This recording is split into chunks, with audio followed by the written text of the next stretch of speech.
22학년도 개정 고2 문학 해냄 교과서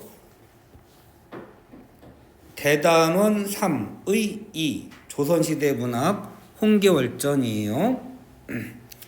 자, 제목 잠깐 보고 학습활동 보고 본문 볼게요. 자, 홍계월전 작자미상 조선 후기에 유행한 대표적 영웅소설이다. 근데 홍계월이 남자 같아요? 여자 같아요? 남자 같아요? 여자 이름 같죠? 여자예요, 여자. 일종의 여걸 소설인 거예요. 여기 남자 주인공 좀 찌질하게 나와요. 자, 그러니까 얘도 남자 주인공도 뛰어난 인물이긴 한데 여자 주인공이 훨씬 더 뛰어나. 그래서 찌질해 보이는 것 뿐이지 남자 주인공도 뛰어난 인물이기는 해요.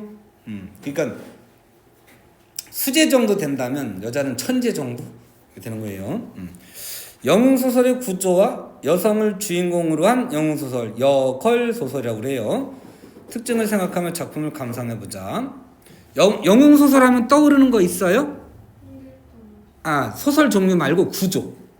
영웅소설의 구조하면 떠오르는 거. 영웅의 일대기 구조, 영웅서사 구조 이렇게 떠오르죠? 뭐 고귀한 신분으로 태어났는데 시련을 겪다가 조력자의 도움으로 득템을 하기도 하지. 뭐 도술을 배우기도 하고 뭐 갑옷이나 명마를 구한다거나 뭐 이러면서 고난을 극복하고 영웅적 업적을 달성한다.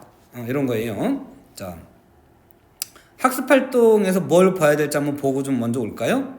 자, 학습 활동으로 가볼까요? 아주 길게 나오진 않았네요.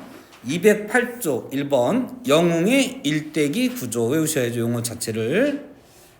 자, 다른 말로 뭐라고 한다고요? 일대기라는 말 대신에 서사라는 말을 쓰기도 해요. 영웅 서사 구조를 가지고 있어요. 자, 고귀한 혈통, 비범한 탄생. 뭐 두 개 묶어도 좋고요. 시련 및 위기, 조력자. 조력자는 뭐 양육자, 구출자. 뭐 조금씩 뜻은 다르긴 하지만 거의 뭐 같은 걸로 보셔도 되겠고. 자, 고난을 극복하는데 고난이 두 번 있죠? 성장 후에도 또 그 고난을 또 겪게 돼. 그때는 이제 능력으로 추워요? 문 닫아줄까요? 네. 틀어줘? 그래. 자, 그 다음에 뭐 영웅적 업적을 달성한다. 자, 이런 정도가 영웅의 일대기라서 뭐 조력자가 나온다면 그 조력자가 누군지 해야 되고, 이거 본문이 너무 생략된 부분이 많아서 전체 내용을 드릴 테니까 한번 쭉 읽어는 보세요. 자, 이 작품에 등장하는 인물의 성격을 파악해보자. 주인공 홍계월이에요.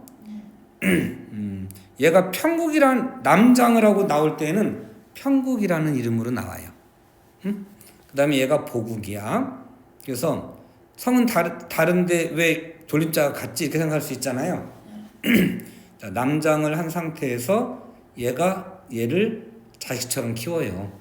처음에는 남자인 줄 알고 같이 자라는 거지. 나중에 이제 여자인 게 드러나요. 뽀록 나요. 그래, 그 부인이 그렇게 하는 거하고 비슷하죠. 그런 남장 모티프가 많이 나와.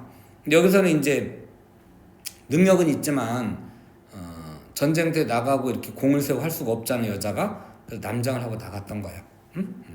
자, 나중에 그 홍계월이 여자라는 거를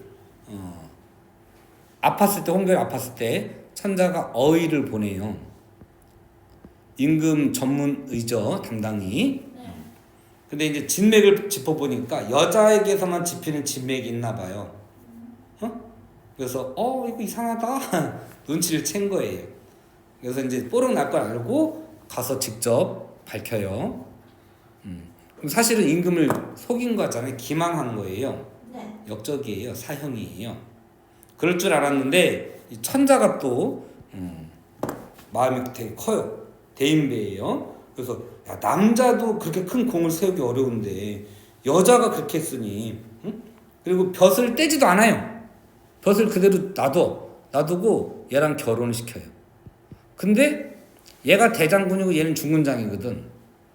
얘가 벼슬이 낮잖아요. 네. 근데 지가 남편이야. 그리고 얘를 좀 누르고 싶은 거지. 응? 헐. 근데 전쟁터에서는 얘 명령 들어야 되잖아요. 좀 개기기도 하고 그래. 응? 근데 중간에 이제 요년 이름이 뭐더라? 오랜만에 했더니 첩이 있어요.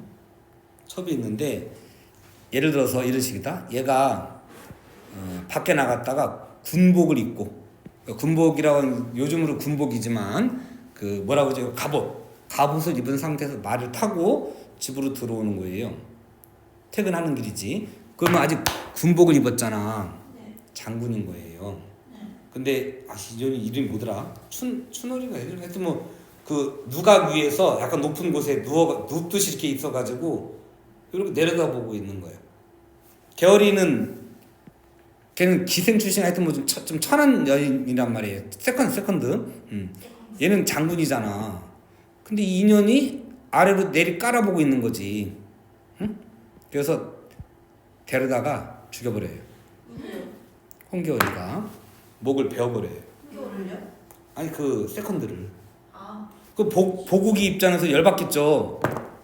왜 자기 여자를 죽였는데 형겨울요? 정실 와이프가 세컨드 첩을 죽여버렸어. 네. 어쨌든 보국 입장에서는 화나지. 화날 거 아니에요. 그렇죠. 앙심을 막 품기도 하고 막 불만하고 그러는데 아빠한테 가가지고 일러요. 찌질하게. 아버지가 또 며느리 편을 들어줘요. 야 이 새끼야, 너 겨울이가 원래 너보다 계급이 높잖아. 그래도 마지막으로 너 그 남편으로서 결혼하고 나면 너를 그 위로 받들어 모실 텐데 아직은 결혼 전이기도 하고 마지막으로 이렇게 위험을 세고 하려고 하는 거니까 그 앞에서는 함부로 하면 안 돼. 근데 그 일개 평민 좀 낮은 신분 애가 개겼으니까 목이 달하는 것도 당연한 거다. 그거는 이렇게 얘기하는 거예요. 실제로 전쟁에 나갔을 때에도 얘가 명령을 내리면 얘가 쭈르륵 따라와야 돼. 언제까지 와라 그러면 와야 되는, 이 새끼가 아프다는 핑계로 안 오고 막 그래. 그럼 잡아가지고 군령을 어긴 거잖아요. 그럼 사형이에요. 응? 또 남편 목을 베려다가 또 남편이잖아. 그럼 또 살려달라고 막 빌고 막 그렇게 해요. 찌질하죠 약간. 또 나갔다가 적장에게 사로잡혀서 죽을 뻔해. 그럼 또 개월이가 가가지고 구해줘. 능력이 되게 뛰어난 걸 나오죠. 자, 그래서 아마 여자도 그만큼 남자만큼 뛰어난 능력이 있다라는 사고방식. 여성의 사고가 그만큼 이제 좀 각성이 되는 조선 후기의 소설인 거예요. 자, 잠깐 인물 잘 읽어보고 갈게요. 자, 개월이 용감하고 공과 사를 구분한다. 위기에 빠진 국가를 구하기 전쟁에 나서고 전쟁의 남편을 부하러 삼는다. 뛰어난 능력을 가진 인물이에요. 자, 보국이 가부장적이에요. 남성 우위의 사고방식 가진 사람인 거예요. 자, 여공 능력을 중시해요. 그래서 며느리의 능력을 충분히 인정을 해요. 아들보다 훨씬 나은 인물이죠. 능력 있는 개월이 아들이 상관되는 것을 당연하게 생각하고 집안 문제보다는 국가 위기를 해결하는 것을 더 중요하게 생각하면 긍정적인 인물인 거 알 수 있겠죠? 여공이 원래 개월을 구해주기 때문에 처음에 얘가 조력자 역할을 하게 되고 써있진 않는데 본문에서 확인했던 것 같게요. 자, 천자도 여자인 걸 알면서도 역적이라고 하고 죽이질 않아. 야, 남자도 하기 힘든 일인데 여자로서 얼마나 힘들었겠느냐 하면서 벼슬도 유지시켜주고 이렇게 결혼도 중매도 서준단 말이에요. 굉장히 그릇이 크다 이렇게 볼 수 있겠어요. 자, 3번 홍겨울을 중심으로 형성된 갈등. 자, 집중하셔야 돼요. 좀 힘내세요. 자, 편국이 여자임이 밝혀지기 전까지는 당시 사회적 관계에서 여자는 과거 시험을 통한 사회 진출이 어렵다. 그래서 개월은 남장을 했어요. 남장 모티프라고 해요. 편국이라는 이름으로 과거 시험을 치러 급제하고 전쟁하는 자신의 능력을 펼칠 수 있었다. 남장을 통해서 갈등이 해소가 된 건데 뭐 정확히 다 해소된 건 아니지만 요게 갈등의 원인이에요. 신분 질서나 가부장적 사고방식이 갈등의 원인이에요. 자, 그 다음에 편국이가 여자임이 밝혀진 후에는 자, 역시 사회적 활동을 여자니까 할 수 없는 거죠. 사회와의 갈등이에요. 사회적 환경이에요. 그 다음에 계월이 원수로서 이름이 드높고 여전히 벼슬 유지하고 있었다. 이건 왕이 그렇게 유지를 해주신 거고요. 보국은 자신이 중군장인데 반해 계월이 원수로 임명되어 출정을 불만스럽게 생각한다. 그럼 누구와의 갈등도 있는 거예요? 두 가지. 요거는 사회와의 갈등이고, 자, 요거는 자 사회와의 갈등만 있는 거야. 요건 사회예요, 사회.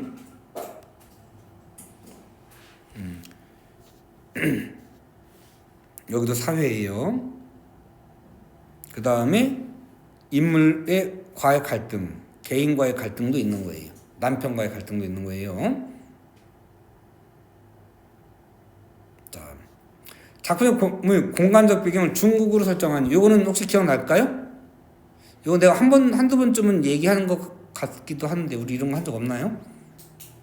우리나라를 배경으로 하면 표현을 자유롭게 하기가 어려워요. 왕을 욕할 수 없잖아요.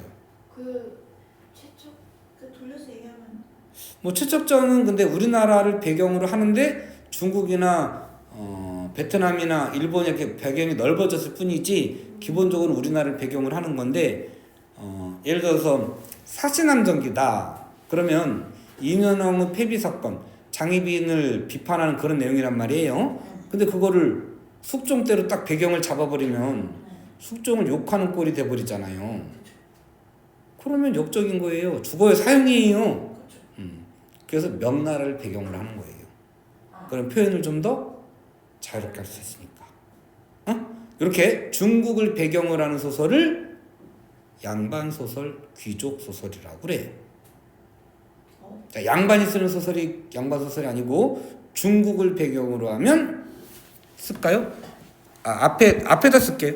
양반소설, 귀족소설이에요. 근데 양반은 왕한테 감사하는 거잖아요. 근데 읽는 이제 실제로는 이제 읽는 뭐 사람들이 주로 양반류가 될 텐데 물론 소설을 사실 양반만 읽는 건 아니에요. 네네. 나중에 후기는 또 한글로 쓰여지기도 하기 때문에 설명도 읽긴 있지. 네. 근데 이제 그냥 갈래를 우리나라를 배경으로 하는 소설 아마 그 시대적으로 사실 춘향전 이런 게 대표적인 평민 서민 소설이거든요. 우리나라를 배경으로 하죠. 그리고 이야기도 좀 사랑 이야기 좀 강하잖아 그거는. 그죠? 그렇게 이제 평민 소설이고 중국을 배경으로 하는 소설은 아무래도 유교적인 충의 사상이라든가 이런 것들이 주로 많이 나타나게 돼요. 그래서 아마 양반 소설이라고 하는 것 같아요. 그러니까 중국 배경으로 하면 양반 소설, 우리나라를 배경으로 하면 평민 소설. 짜증나는 용어지만 일단 갈래는 그래요. 자, 남존여비 사상에 젖어있던 유교 사회에서 여성의 사회 진출을 다루고 있다.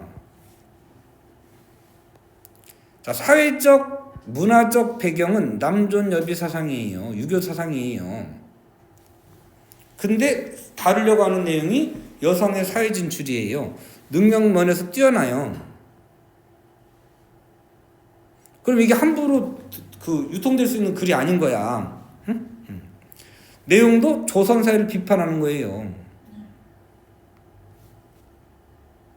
자, 여성들은 대리만족을 느껴요. 홍계월을 통해서. 나도 능력 있는데 나도 계월이처럼 저렇게 능력을 펼치고 싶어. 자, 그래서 작가의 신변에 위험이 가해질 수 있어요. 자, 요거를 피하기 위해서, 즉 자유로운 표현을 위해서 중국을 배경으로 했다 이렇게 되는 거예요. 자, 이를 피하기 위해 여기다 쓸게요. 자유로운 좀 더 자유로운 표현을 위해.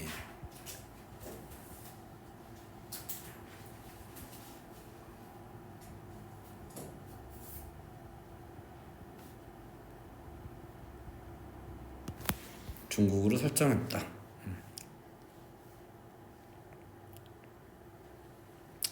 자, 중국을 배경으로 하는 소설 무슨 소설? 양반 소설, 귀족 소설 그래요.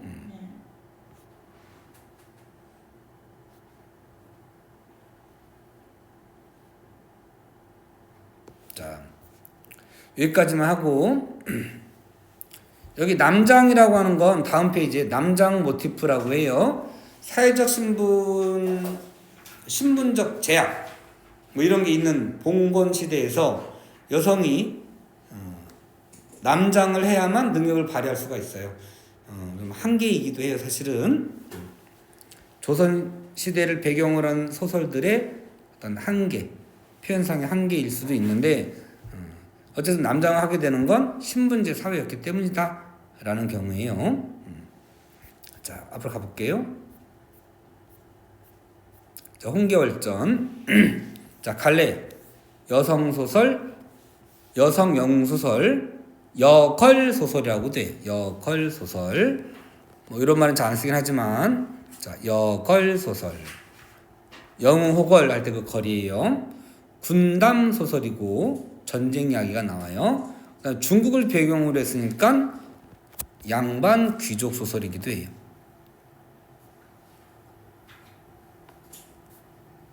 무슨 소설을 양반 소설이라고 한다고요? 중국 배경. 보통 명나라나 당나라를 주로 많이 배경으로 해요. 자, 구성은 영웅의 일대기 구성, 영웅 서사적 구성이라고 한다고 그랬고요. 남장 모티프 나온다고 그랬어요. 여성 영웅이에요. 여걸 소설이고. 자, 됐죠? 본문 읽어볼게요. 자, 중간중간에 주어리가 많이 생략되어 있는데 일단 교과서 중심으로 할게요. 여기 개월이라고 하는 애가 주인공이고요. 얘가 남장을 했을 때 얻게 된 이름이 평국이에요. 네. 얘가 원수가 혹시 뭔지 알까요? 왼수. 오늘날로 따지면 대장, 총장, 대원수. 그 다음에 벼슬로 따지면 문관으로 따지면 영의정. 오. 우리나라 따지면 국무총리. 그게 밖에 나가면 옛날에 문관이 그 군인들을 통솔하는 거거든요. 중국으로는 뭐 문과 쪽은 승상인 거고 그게 밖에 나가면 대원수인 거예요. 급이 똑같은 거야. 보통 같이 하게 돼요. 자, 보국이가 나중에 평국이의 남편이 돼요. 어렸을 때 이제 친구처럼 지내. 근데 얘가 뛰어나거든. 맨날 져. 그래도 그냥 그러느니 하지. 남자니까. 근데 나중에 여자인 거 알고는 열등감이 이제 생기는 거죠. 자, 서달 국외의 적이에요. 외적이에요. 뭐 악대니 아하영이니 철동골이니 이름들이 좀 자, 그 야만인처럼 이렇게 이름이 나오는 거지. 거란이니 무슨 이런 식으로. 자, 가볼게요. 반란군이에요. 반란군. 자, 가볼게요. 명나라 때, 자, 왜 명나라를 한다고요? 뭐 하기 위해서? 자유로운 표현을 하기 위해서. 좀 더 자유로운 표현을 하기 위해. 자유로운 표현 위해. 그리고 이런 소설을 무슨 소설? 양반 소설, 귀족 소설. 이부 실랑인 홍무는 높은 벼슬이에요. 이부 실랑 안 나오나요? 여기 오른쪽에 나오네요. 중국에서 관료의 인사 담당을 주관한 이부에서 두 번째 높은 벼슬. 요즘을 따지면 차관급 정도는 되겠네요. 그래도 판서 정도는 되는 거예요. 조선시대로 따지면. 명나라 때 이부 실랑인 홍무는 얘가 누구겠어요? 홍계월의 아버지. 그러니까 인가예요. 홍무는 나이가 40이 되도록 자식이 없었으나 부인 양씨가 선녀를 품에 안는 꿈을 꾸고 개월을 낳았어요. 고귀한 탄생인 거예요. 비범한 탄생 이렇게 써있네요. 개월이가 어려서 부모와 이별할 운명이라는 말을 곽도사에게서 들은 홍실랑 내외는 개월을 남장시켜 키운다. 처음부터 남장시켰었구나. 남장 모티프예요. 이후에 개월은 장사랑이 일으킨 난을 피해 달아나다가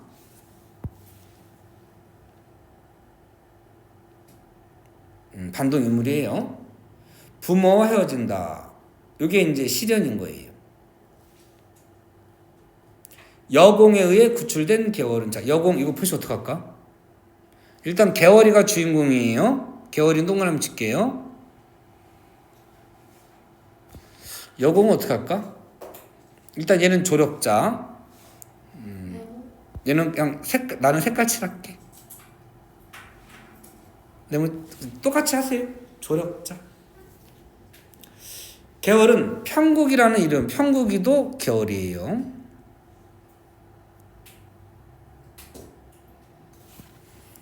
여공의 아들인 보국과 함께 도림자를 같이 썼네요. 함께 지내며 곽도사에게 글과 술법을 배운다. 그럼 곽도사도 일종의 조력자죠.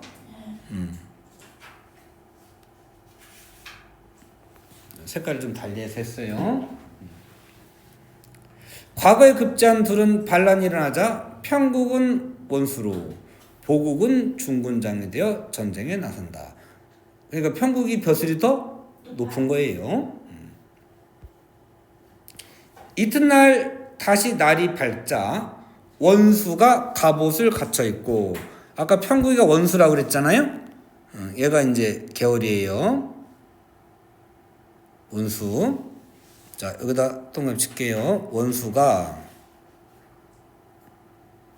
갑옷을 갖춰 입고 쓰러진다. 말에 올라 칼을 들고 나서며 외치기를, 어제는 우리 중군장이 패배하였지만, 이 새끼 뭐라고 표시할까? 좀 그런가요? 찌질한데? 좀 찌질하니까 좀 그렇다. 보국이가 패하였지만 오늘 내가 친히 싸워 너희를 모조리 죽일 것이로다. 터미네이트 할 거야 하며 점점 나아가니 적진이 놀라고 두려워 어쩔 줄 몰라 했다. 움찔거리는 적군들 사이에서 악대도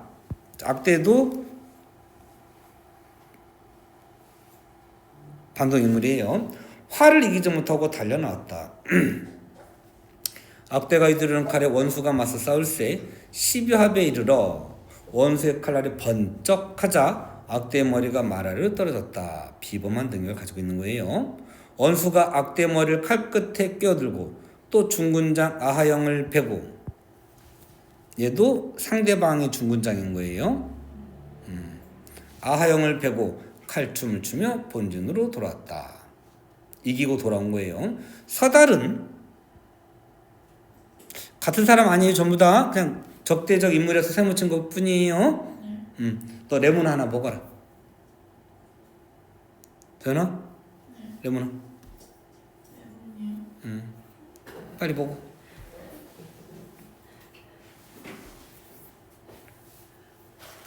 없다. 없어요? 여기 있어요.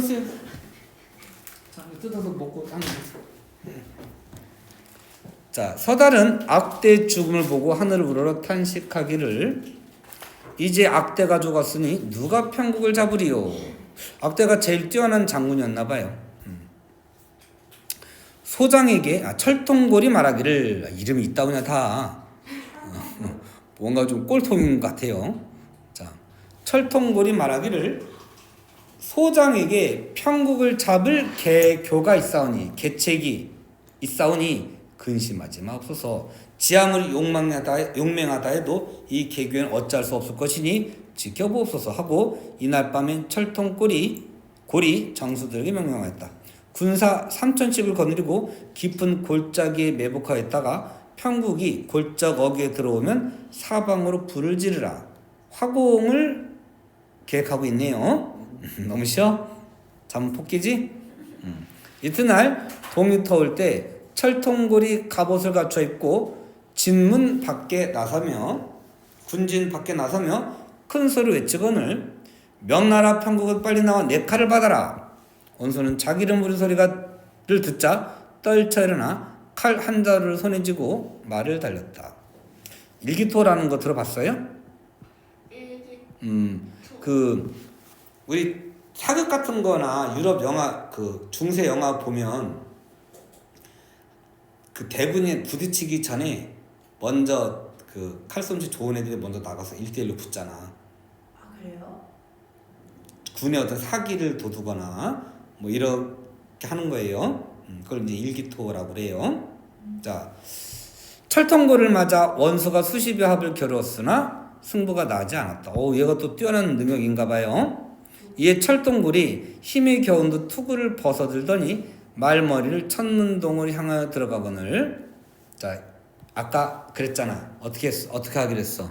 3,000명씩 쫙 옆으로 깔아놓고 화공으로 공격하려고 했잖아요. 유인하는 거예요.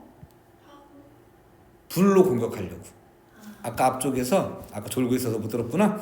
군사 3,000씩을 거느리고 골짜기에 매복해 있다가 불을 질러라 이랬잖아요. 예. 요 사이로 지금 유인하고 있는 거예요.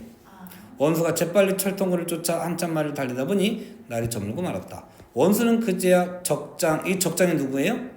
철통골에 꽤 빠진 줄 알고 말을 돌려 달아나려 하는데 갑자기 사방에서 불화살이 날아들어 불빛이 하늘에 가득하니 아무리 생각해도 달아날 길이 없었다. 요거 일단 내신이니까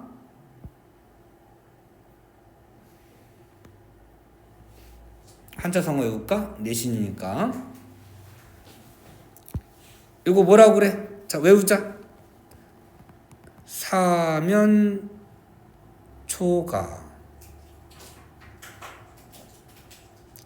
사방이 초가집이 있다는 뜻 아니에요. 초나라의 노랫소리가 들린다는 거예요. 그러니까 포위됐다는 뜻이에요. 진퇴유곡.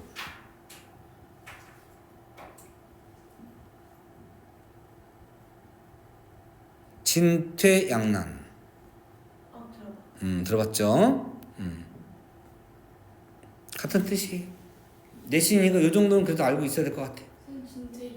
유곡, 계곡만 있다 이런 뜻이에요. 글씨가 좀 지저분했구나. 고기의 곡. 그러니까 달아날 수가 없는 거죠. 떨어져 죽을 테니까. 마침내 원수가 하늘을 우러러 탄식하였다. 나 하나 죽으면 온 천하가 모두 오랑캐 세상에 내려오다. 하물며 어릴 적 잃은 부모도 보지 못할 것이 어찌하리요. 자, 요거는 공적인 일이라면 요거는 사적인 일인 거예요. 부모를 만나는 것들은. 말을 마치자 문득 선생이 주신 봉투가 생각났다. 원수는 급히 봉투를 가슴에 꺼내보았다. 뜯어보았다.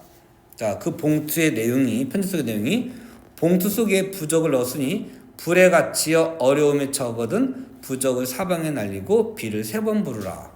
자, 이걸 누가 줬어요?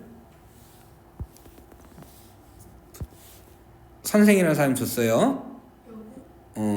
근데 요공은 아니에요. 도사겠죠 아마도. 아마 이제 뒤에 보고 확인할게요. 얘가 보니까 지금 불에 갇힌 상태잖아요. 근데 지금 불에 실제로 갇혔잖아요. 그죠? 그러니까 기억에 나오는 선생은 어떤 예지력이라든가 비범한 능력을 가진 인물이겠군 하는 거 짐작할 수 있겠어요. 평범한 인물이 아닌 거예요. 이런 거 보시면 어떤 예지력이라든가 문제가 뭘로 나왔을까 한번 봐볼까요? 기억에 뭐에 대해서 나왔는지.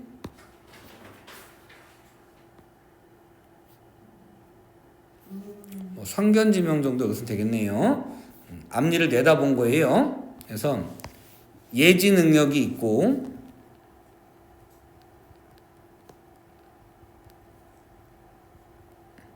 비범한 능력을 가진 인물로 볼 수 있겠어요.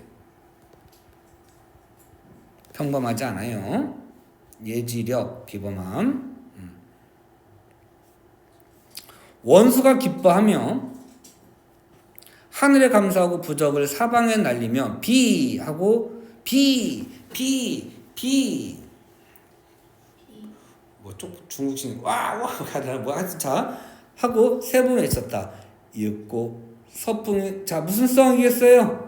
서풍이 크게 불리는 불주도 겁먹고 내 성병이 진동하며 소낙비가 내리니 화광이 일시에 사라지더라. 전기성, 도술성, 비현실성.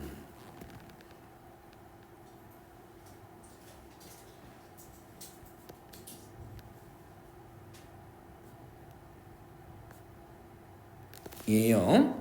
쓰러지더라. 이런 거는 문어체 그래요. 글에만 쓰이는 문체. 구어체를 바꾸면 쓰러졌다 이렇게 하면 되겠어요. 원수가 놀라 휘둥그레졌다가 다시 보니 비가 그치고 달이 동쪽 고개 위에서 빛나고 있었다. 깊은 밤이었네요. 원수가 서둘러 본진으로 돌아가며 살펴보니 서달의 10만 대병도 가는데 없거늘 서달이 내가 죽은 줄 알고 황성으로 쳐들어갔으리라 하며 갈 곳을 몰라 백사장 위에서 탄식했다. 길을 잃었네요. 헌데 갑자기 옥문과 안에서 함성 소리가 들리거늘 원수가 놀라 말을 채찍질하여 함성 소리 나는 곳으로 달려가니 북과 나팔 소리가 하늘을 울리는 사이로 철통거리 외치는 소리가 들렸다. 명나라 중군장 보국은 도망치지 말고 내 칼을 받아라. 너의 대원수 평국은 천문동에서 불에 타 죽었으니 어찌 나를 대적하겠느냐. 원수가 이 말을 듣고 분노하여 외치거늘 자 죽은 줄 일단 D번에서 철통골은 평국이가 죽었을 것이라고 생각하고 있는 거예요. 자, 또 졸려? 요거는 앞에 했으니까 넘어갈게요. 자, 그게 아닌가? 좀 다른 내용이네. 좀 읽어보시고, 우리나라 영웅소설이 어떤 식으로 나타났느냐에 대한 설명이네요. 자, 적장은 나의 충군장을 해치지 말라. 어렸을 땐 친구처럼 지내는 사람이 사이니까 같이 동문수학을 한 거예요. 응? 밥도 같이 먹고 무예 연습도 하고 글도 같이 읽고 이렇게 한 거잖아요. 천문동 불길에 죽은 평국이 여기 왔노라. 자, 죽을 줄 알았지 새끼야. 짜잔 하고 다시 살았어 이렇게 한 거예요. 하면 번개같이 달려들어 칼을 내지르니 서달이 철통군을 돌아오며 말하였다. 평국이 죽은 줄 알았는데 이제 어찌하리요. 철통군이 당황하였다. 이제 바삐 도망하여 본국으로 돌아가셨다가 다시 군사를 일으키면 옳겠습니다. 지금은 군사들이 지쳤으니 아무리 싸우려 해도 반드시 패하고야 말 것입니다. 바삐 군사들을 불려 벽파도로 가시지요. 철통군이 꼴통은 아닌가 봐요. 그래도 응? 자, 일단 이길 수 없으니까 일단 먼저 피하자 이렇게 얘기했네요. 철통골이 이렇게 말하고 장수 30여 명을 거느리고 강변에 나아가 어부의 배를 빼앗아 서달을 모시고 벽파도로 가는지라. 이때 각설, 차설, 화설 장면의 전환이에요. 자, 이때 장면의 전환. 너무 익숙한가요 이거? 장면의 전환. 언제 어떤 말 쓴다고요? 각설, 차설, 화설 이런 말을 주로 써요. 안 써드려도 될까요? 써드려요? 각설. 말을 자르면 뭐 이런 뜻이고 차설 다음으로는 뭐 이런 뜻이에요. 화설. 화설은 주로 맨 처음에 쓰이는 초반부 좀 많이 쓰이긴 하는 것 같은데 어쨌든 각설, 차설, 화설 장면의 전환할 때 주로 쓰이는 상수적 표현 방법이에요. 이때 원수가 한 필의 말을 타고 한 자루 칼을 휘두르며 지쳐 들어가니 여기 지금 수십만 대군이 몰려 있는 거예요. 거기를 혼자 들어가고 있는 거예요. 영웅적 모습이에요. 칼빛이 번개 같고 적군의 시차가 산과 같았다. 자, 이런 건 뭐 직유법이고 요거는 무슨 법? 유주. 법. 졸려가지고 지금 어디 앉은지 알아? 여기. 번개 갖고는 직유고 산과 같았다. 시체가 산처럼 많이 쌓였대요. 구라죠? 과장법. 구라법이에요. 구라법. 자, 과장법이에요. 원수가 한 칼로 10여만 대병을 깨뜨리고 무슨적 모습. 무슨 소설이에요 이거? 영웅소설이니까 영웅적 모습. 비범한 능력이에요.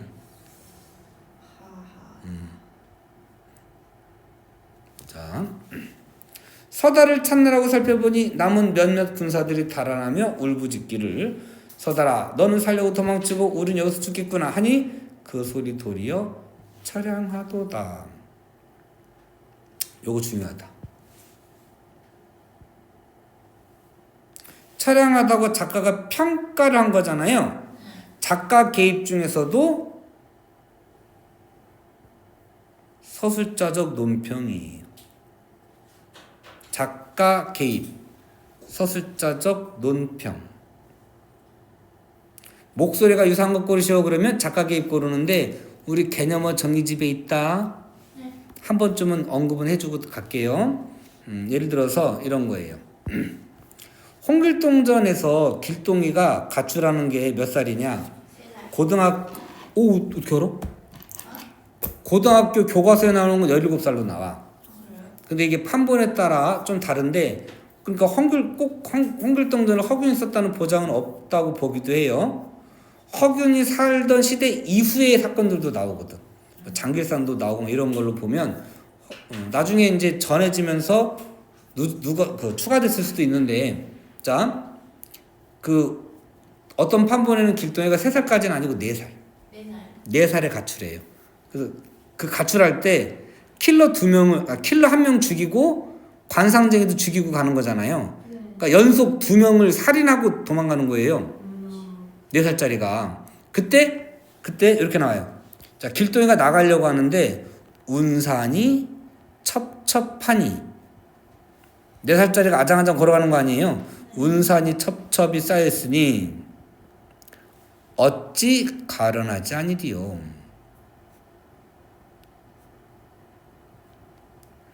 요거 개념어 정의집에 있기는 해요. 가엾다라고 가련하다고 직접 논평까지 했어요. 요거 이제 작가 개입 중에서도 편집적 논평인 거고. 뭘로 해볼까? 심청가나 춘향가로 해요. 춘향가 흥보가 한 2억 할게. 자, 춘향가 먼저 해볼까요? 너무 많은데. 자, 일단 심청가자. 심청가. 자, 춘향가도 할게요. 자, 심청가에서 심청가가 아니고 나도 졸린가 보다. 흥보가에서 쌀을 이렇게 박을 탔더니 그 박 안에 어떤 상자가 하나 있어. 박흥보 또는 연흥보 개탁 열어라 이렇게 써 있는 거예요. 그 뚜껑을 딱 열었더니 쌀이 가득 있는 거야. 아싸하고 푸대에다가 쌀을 부었어. 그리고 딱 놨더니 쌀이 도로 차네. 또 부었어. 또 도로 차네. 털어붓고 했더니 쌀이 1,9만석이라. 쌀이 1,9만석이라. 한 이유가 뭐예요? 엄청 많아서. 자, 그랬더니, 자, 근데 잘 생각해봐, 다하나? 내가 다하니한테 5,000원짜리 한 장, 10,000원짜리 한 장 빌려주고 다음날 5천만 원 갚아? 그럼 5천만 원 갚을 거예요? 갚으면 되지. 5,000원짜리 하나, 10,000원짜리 주고 자 5천만 원 그럼 되지. 자 5천만 원. 그 이제 단위수가 좀 순서가 바뀌세. 5천만 원도 있긴 한데 1,009만이 아니고 9만 1,000석 이런 식으로 말해야지. 1,009만석이라는 건 없는 거예요. 1,000이 만보다 작은 단위잖아요. 그러면 듣다가 사람들이 에이 그런 거 어딨어 이럴 거 아니에요. 그러면 이제 그 소리꾼이 어쩐 계산인지 나도 몰라. 어쩐 회계인지 계산인지 나도 몰라. 라고 하면서 소리꾼이 관객에게 직접 말하는 얘가 소리꾼이에요. 그래서 소리꾼이 직접 관객에게 말을 거는 형식이기 때문에 얘도 작가 개입이야. 그 다음에 아까 춘향전 해볼게요. 춘향전. 다른 가객 몽중가는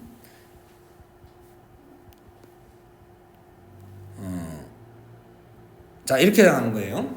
자 이몽룡이가 어사출두하기 전날 춘향이가 갇혀있는 옥에 가가지고 춘향이하고 이야기를 해. 그 부분에서 춘향이가 막 유언도 하고 막 이렇게 하는데 그거를 수다를 떤다는데 다른 가객 몽중가는 수다를 떤다는데 나는 신행길을 찾았으니 신행길은 신혼 첫날 밤이에요. 자 보세요. 신행길을 찾았으니 좌상첩은 어떠신지.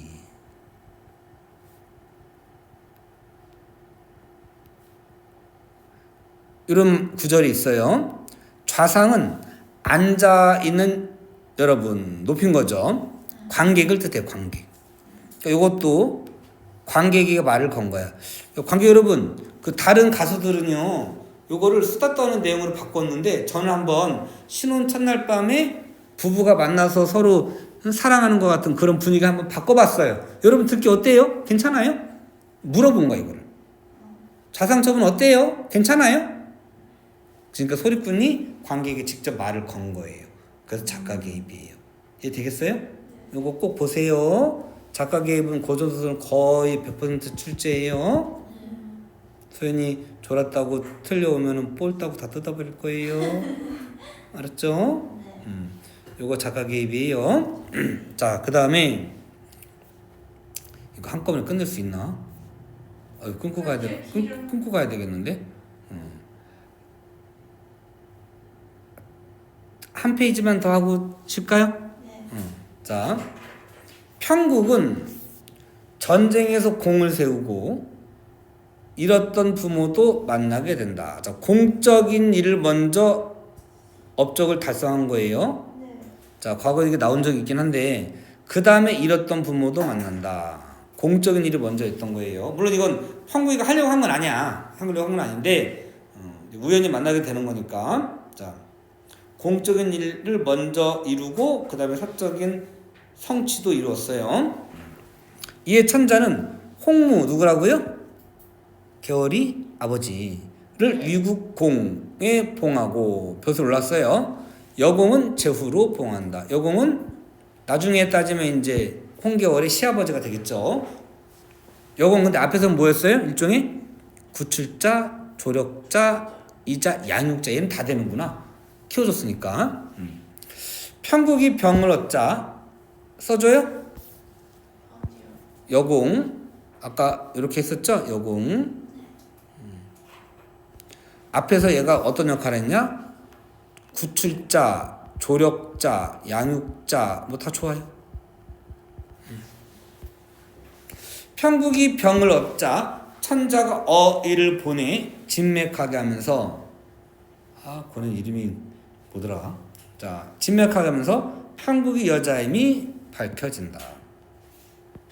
편국의 재능을 아끼던 천자는 이러한 사실을 알고도 용서해주며 벼슬을 그대로 유지시켜줘요. 천자가 진보적 생각을 가졌다. 아량이 넓다. 이해되죠? 예. 보국과 혼인까지 주선한다. 계월은 보국과 혼인 전에 마지막으로 보국에게 군예를 받고 결혼하고 나면 이제 아내가 되니까 또 아내로서 남편을 또 가부장제 사회에서는 가부장이잖아. 남자가 그 집의 우두머리인 거예요. 나머지 다 밑에 있고. 그건 신분이고, 그건 밖에서고, 집 안에서는 그쵸. 아들이 남편이 짜인 거예요. 보국은 이를 분하게 여기지만 여공은 계월을 두둔한다. 여공도 며느리 편인 거야. 그만큼 여공은 능력을 우선시하고 상황 이런 파악을 제대로 할 수 있는 기도 쓰러지겠다. 자, 계월과 보국이 혼인 후 본궁으로 돌아오던 중 얘가 영춘이었구나. 그래서 영춘각이라는 데서 살아 유년이. 자, 보국의 애첩인 영춘이 교만하게 굴자 내려오라고 했는데 위에서 이렇게 내려다보면서 누워가지고 원래 얘를 차려야 되는 거 이렇게 고개 숙이고 요년이 누워가지고 빳빳이 이렇게 쳐다보고 있었던 거예요. 그래서 전현이 남편 믿고 저러는 거지 이래가지고 바로 끌어내가지고 목을 베버려요. 통쾌하지 않냐? 우와. 너무 잔인한가요? 아니요. 근데 이제 계월이 입장에서는 첩이잖아요, 걔가. 연적이잖아, 사실은. 자, 군법으로 처형한다. 군법인 거 왜냐면 군복 입고 있었으니까. 와이프로서 처리한 게 아니야. 대장군으로서 처리한 거예요. 갈등 고조의 계기. 이거 주셔야겠네요. 영춘이를 죽여버려요. 그래서 여기에 보국이가 뭐랄까 앙심이랄까 불만을 품은 거죠. 이러한 보국은 계월의 방에 들어가지 않았다. 갈등하게 되는 거예요. 나중에 이제 편국이가 보국이 살려주기도 하고 구해주기도 이러면서 갈등 관계가 풀어지게 돼요. 아이고 나도 졸린데.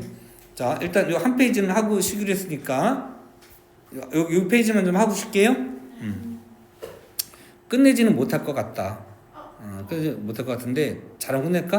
한번 최대한 빨리 해볼게요. 각설 이때 황성의 남쪽 관문을 지키는 남관장이 급한 장계를 올렸다. 황제 임금에게 올리는 리포트예요. 장계 읽어볼까요? 어디 있어요? 왕명을 보고 지방에 나간 신하가 왕에게 보고하던 일 리포트예요. 상소문 같은 거요? 상소는 뭐 물론 상소도 자기 생각을 뜻하는 거지만 그거는 의견을 제시하는 거고 뭐 누구를 뭐 어떻게 해주세요 이런 거고. 자, 요건 상황 전달. 오왕과 초왕이 나라를 배반하여 지금 황성을 침범하고자 합니다. 얘들도 세무쳐야겠죠? 반란 세력의 얘들도. 오왕은 구덕지를 얻어 대원수로 삼고, 이름이 다 이렇게 개떡 같아요. 초왕은 장맹기를 얻어 선봉으로 삼아. 다 적대관계 인물들이에요. 장수 1000여 명과 군사 10만을 거느리고 벌써 남쪽의 성 10여 개를 무너뜨렸습니다. 형주 자사인 이완태를 패고 쳐들어오고 있으나 이완태는 적군이 아니죠. 명나라 쪽인 거예요. 소장의 인물은 소장이 누구예요? 남관장인 거예요. 막을 길이 없어 감히 요청하오니 황상은 어진 장수를 보내어 막으소서. 누가 가겠니 그러면? 소연이 거의 술 먹은 것 같아. 평부에 가겠죠. 대원수가. 천자가 보고 크게 이거 한 페이지만 하고 싶게요.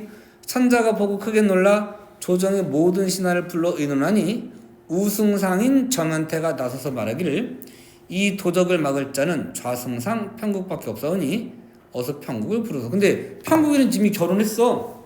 네. 집에 있는 거야. 네. 물론 그러나 아직 그 장군의 원수의 벼슬을 떨어뜨리진 않았어요. 네. 근데 황제가 생각할 때는 어쨌든 이제 집에 갔잖아. 근데 그거를 굳이 또 끌어내려고 하니까 미안한 거예요. 주인 직업이죠? 아니 근데 결혼해서 남편도 있고 시부모도 있고 그런데 응? 나와서 다시 전쟁해 이렇게 미안하잖아요. 응? 어쨌든 그랬어요.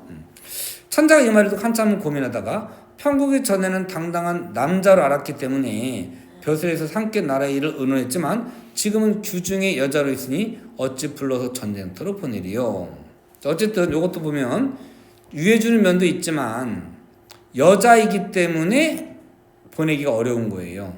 가부장적 사고 방식이 어쨌든 있는 거예요.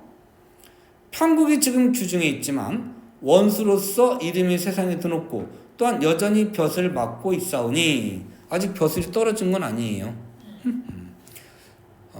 황제가 아직 벼슬을 놔뒀잖아요. 어찌 장수로 전쟁터에 보내는 것과 어려하십니까? 아까 소연님 말대로죠. 장수잖아. 적으니까 내보낸 거 어때요?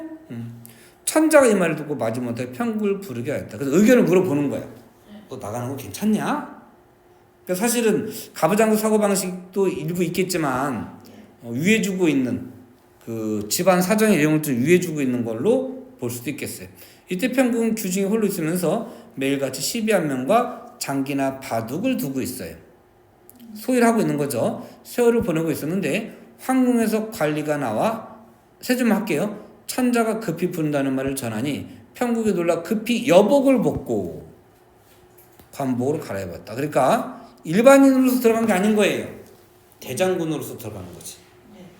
왜냐면 궁궐은 사회생활하는 공간인 거니까. 편국의 관리를 따라 궁에 들어와 천자 앞에 엎드리니 천자가 기뻐 말하였다. 자, 여기서 잠깐만 쉴게요.